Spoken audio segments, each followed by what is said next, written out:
Римские каникулы.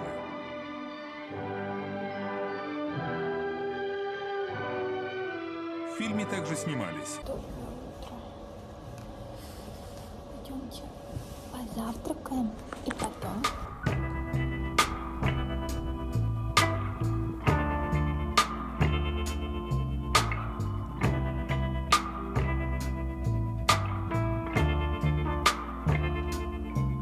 This road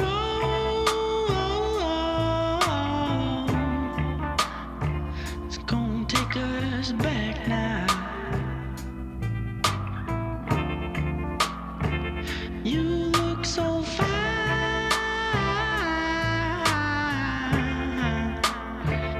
I don't know how to act now. They say my child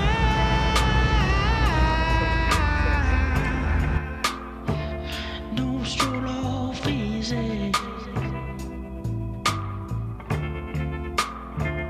'Cause when it's time. Я шла по улице, и мы с какой-то женщиной так разминулись что-то это. И мы просто от этого так сильно рассмеялись и стояли, хохотали полминуты на всю улицу вместе с ней. Это было так мило. Это, к слову, о том, какие здесь хорошие люди. Мы с вами пойдем по другим местам, в которые я хотела сходить. Это будет очень красиво. Is it any wonder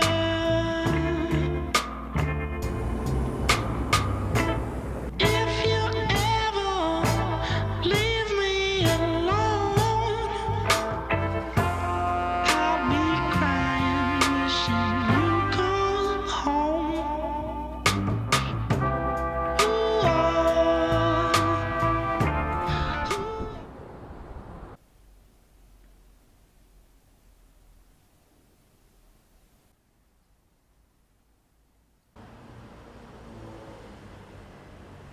Это на испанской лестнице, правда, так много туристов, но тем не менее.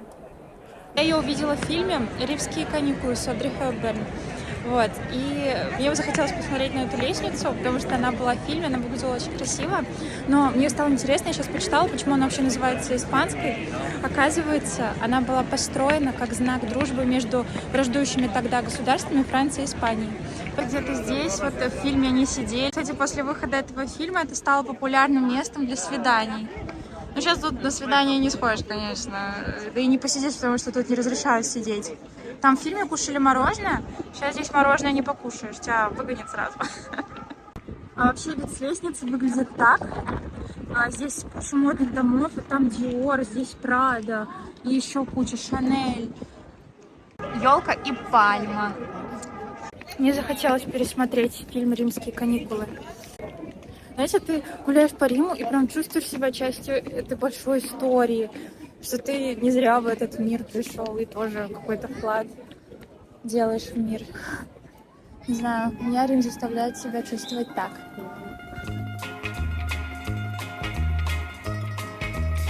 Signorina Cappuccina has each Roman signorino on the run. She's curvaceous, but good gracious. Я поймала свой дзен. Guys believe Я that залипла на they're этот her вид. number one. Captivating. Ребята, если приедете с своими половинками, приходите на свидание на эту лестницу. Почувствуйте себя героем фильма. И будьте осторожны, потому что тут куча назойливых продавцов роз. Они вам прям в руки суют розочки, и потом просят за них деньги. Будьте аккуратны. Я уже так 2 раза что-то пытаюсь подсунуть, и просто ору. Хожу как истеричка. Ну, если вы реально хотите цветы, купите в другом месте, более красивые, по хорошей цене, а не то, что есть. Они какие-то, во-первых, вялые, дурацкие, а во-вторых, какие-то непомерно дорогие. Да и вообще, это сомнительная идея покупать. Ну что за идея покупать у каких-то странных продавцов назойливых? Вот.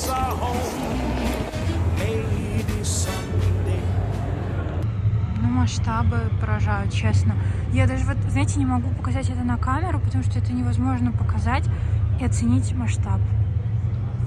И, кстати, по-моему, вход бесплатный. Сейчас мы с вами посмотрим. Ребят, это просто я в шоке.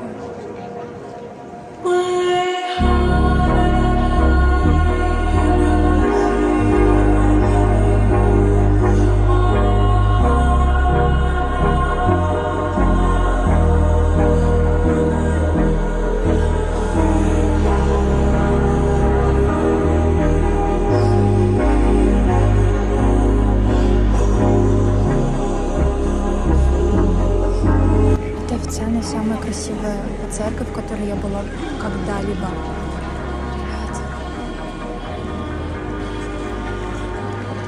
И там еще так божественно падает свет. Ну посмотрите, как божественно падает свет. О май гад. Не понимаешь, куда смотреть тебе, наверх, по сторонам. Настолько красиво, настолько божественно.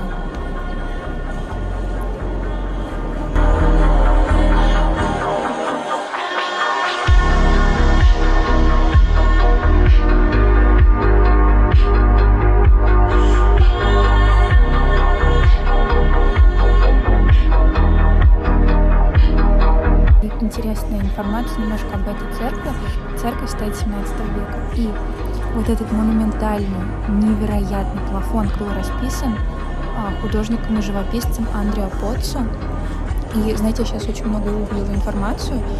Мне казалось, что он делал это несколько десятков лет и расписал он этот плафон за 3 года всего. Это просто удивительно, какая-то монументальная, невероятная работа. Мне даже, знаете, мозгом тяжело представить, как это все так разрисовать, как это все рассчитать, чтобы вот такая картинка складывалась, такая, знаете, объемная, красивая, просто удивительно, ребята. Я прочитала немножко биографию, он, оказывается, был не только художником, он был архитектором, математиком, астрономом, и все эти знания он использовал для росписи вот этого замечательного плафона. Это самая красивая церковь, в которой я была. И вход сюда абсолютно бесплатный. Что еще мне нравится в этой церкви, настолько она огромная, что, несмотря на то, что здесь очень много туристов, здесь есть везде места, где ты можешь посидеть, уединиться, подумать о своем, о важном и насладиться вот этой красотой. Это невероятно. Потому что все-таки путешествия много, я понимаю, что количество людей тоже может испортить впечатление о месте. А тут просто прекрасное сочетание и искусства, и тишины, и уединения с искусством. Посмотрите, где я сижу, напротив чего, на что я смотрю.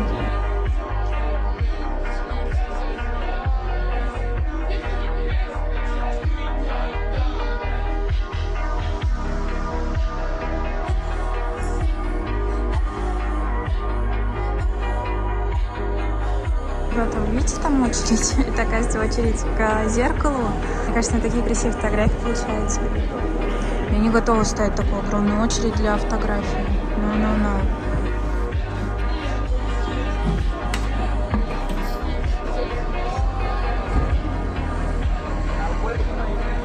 Не забудьте оставить монетку, пожертвование, хотя бы евро в эту прекрасную церковь, потому что, представляете, вас бесплатно впустили посмотреть такую красоту. Просто unbelievable. Просто какой-то эмоциональный катарсис. Я пробыла там 40 минут, уже стемнело. Я просто в шоке, ребят, это невозможно.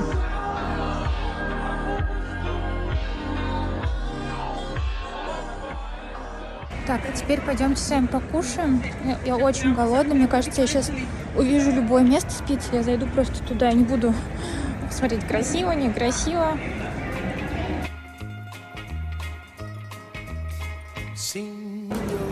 Она была туристкой и решила поужинать с таким красивым видом.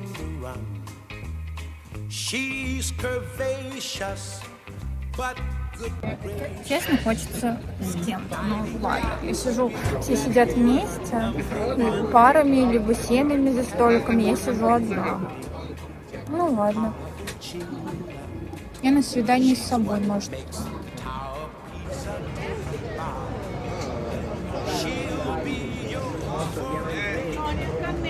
Так, на сегодня мы план выполнили. Не могу поверить, что я это говорю, но я на сегодня очень мало запланировала, и можно сказать, мы все и успели.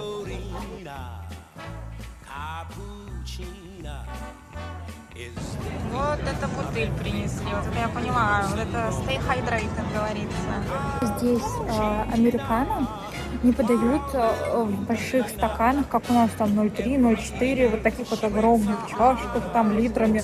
Кофе не подают, всегда подают в маленьких чашечках, но настолько концентрированный, настолько вкусный. Прям я не видела, чтобы где-то подавали огромный капучино, либо огромный американо. Они подают вот маленькими порциями, но ты настолько наслаждаешься даже этой маленькой порцией. Вот, так сказать, берут качеством, а не количеством. Это вообще. Ну вы посмотрите, это просто шедевр, шедевр. Сейчас будем пробовать.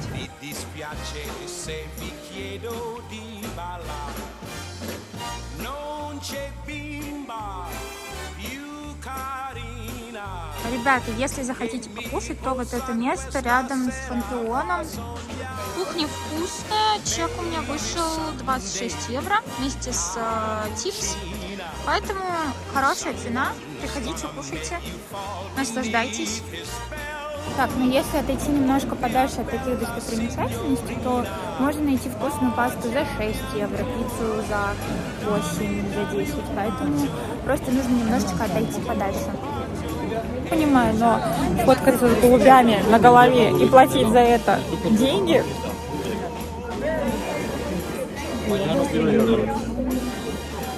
Странно. Вечерний Рим — это роскошь, это просто богема. Ребята, знаете, что такое взрослая жизнь? Взрослая жизнь — это когда ты себе можешь позволить абсолютно многие вещи. Например, кушать с видом на Колизей или кушать с видом на Пантеон богов. Но одновременно взрослая жизнь — это то, что ты уже не можешь третий день это все кушать, потому что ты хочешь простой человеческой еды, ты хочешь себе обычный салатик приготовить. Но у меня нет кухни. Да.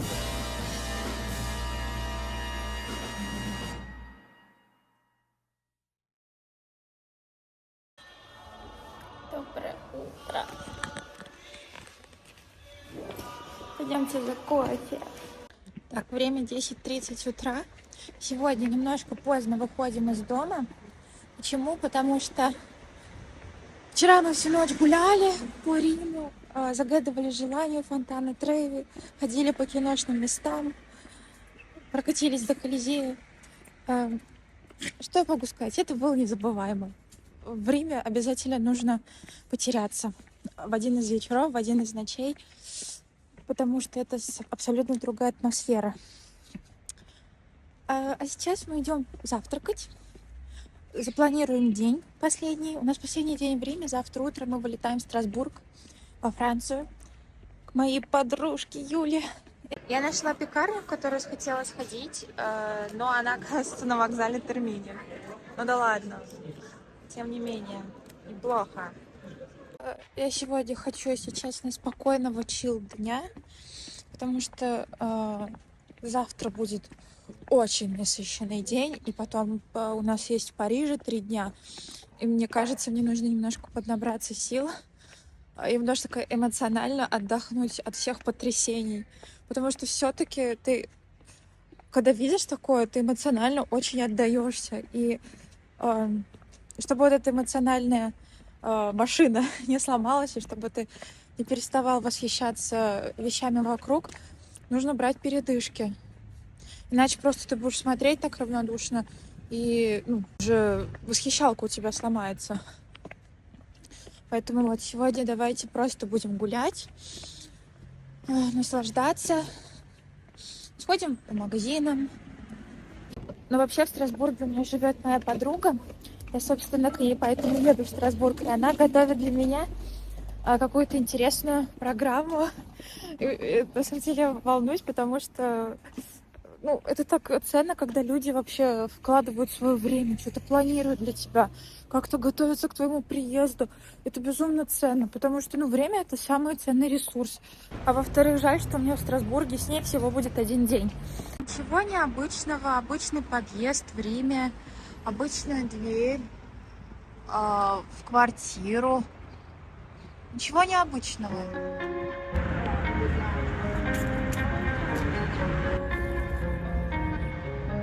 Вот это парк.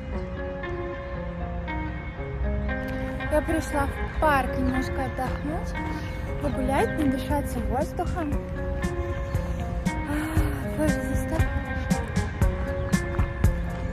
воскресный выходной день в Риме.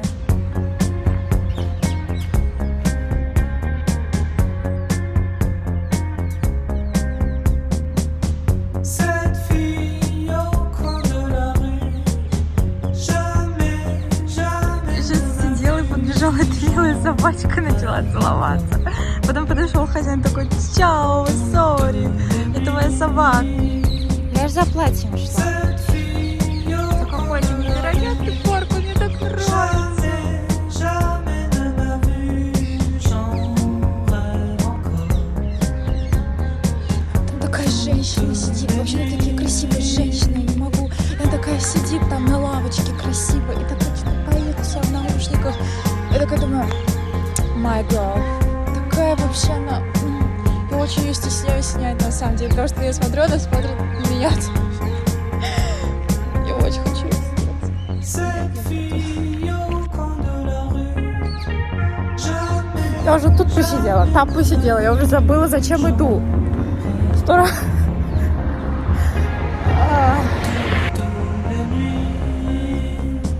Все, теперь у меня есть еще и любимый парк в Риме. Он невероятный. J'en rêve encore, toutes les nuits.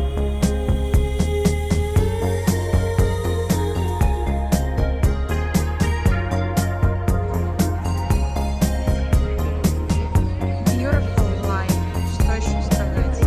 Знаете, мне кажется, самые прекрасные вещи случаются неожиданно, потому что я, наверное, никогда не забуду, как я здесь сидела в Риме, пила кофе и грелась на солнце. А кофе просто божественный был, между прочим. Вообще я хотела круассан, но его не осталось. Вообще, раз уж про это говорим, мне кажется, самая лучшая жизнь – это жизнь без ожиданий от людей, от мест, от стран, от поездок.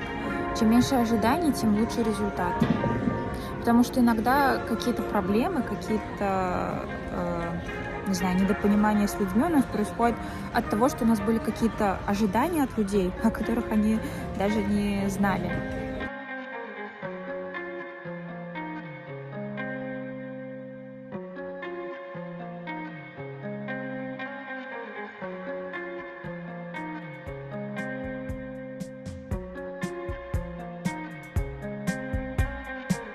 Блин, еще один момент, я выхожу из этого кафе, всем говорю чао-чао, и играет песня Beatles Lemon Tree. I wonder how, I wonder why. Yesterday you told me about blue sky, and all that I can see is just a yellow lemon tree. У меня была учительница в школе, Татьяна Германовна. Она была учительницей английского. И вообще она один из моих источников вдохновения. Она меня вдохновила учить английский, всегда меня вдохновляла, готовила к экзаменам. И вот она научила нас этой песне на уроке английского. И мы, помню, с ней где-то даже выступали. И у меня всегда такие теплые воспоминания с ней связаны, с этой песней, с этой учительницей.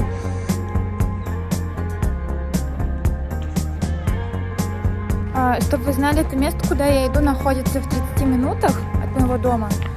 Я уже 3-й час не могу до него дойти.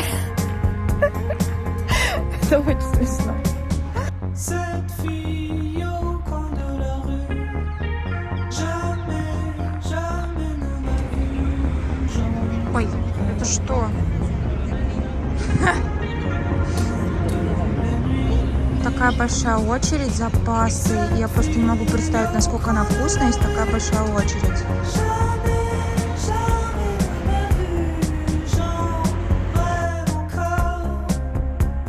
Там какая-то ярмарка интересная, винтажная. Давайте посмотрим.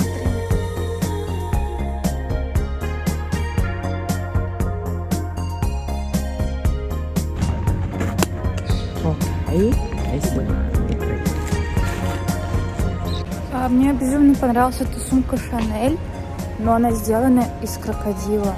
И я не представляю, как носить крокодила. Мне не нравится на самом деле такая мода. Я не люблю натуральные шубы.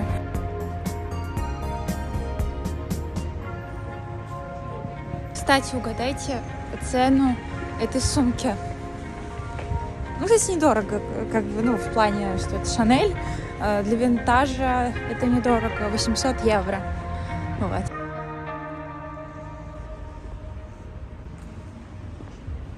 Вы посмотрите, где находится Бершка. В каком месте, интересно?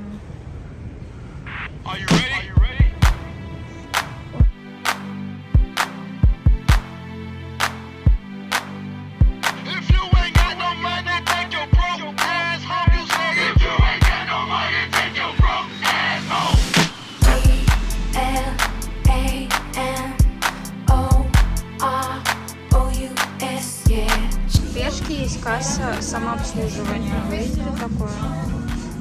Enter your zip code.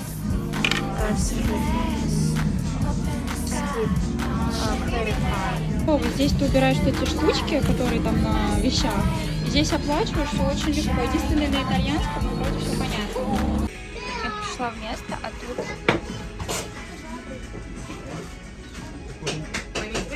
какое-то очень милое место. Маленькое, с пастами разными. Прям не дождусь. Ребята, это такая большая порция вообще. Вау. O-U-S, we flying first class, up in the sky, popping champagne, living my life in the fast lane. I want change. Название, ребята, очень вкусно. Очень вкусно. The glamorous, glamorous, the glamorous. Я так наелась. Это была такая огромная порция. И я уже третью этой пасты наелась. Хотела взять ее с собой, но подумала, где я ее потом съем. И в итоге выбрасывать еду я не могу, я не умею. Тем более хорошую, вкусную еду. Я съела все. И, наверное, хватит этого еще на завтра. Очень сытно, очень вкусно. Но я хочу салатики свои и гречку. Прелесть вообще. Так красиво. Просто жду, чтобы перейти дорогу.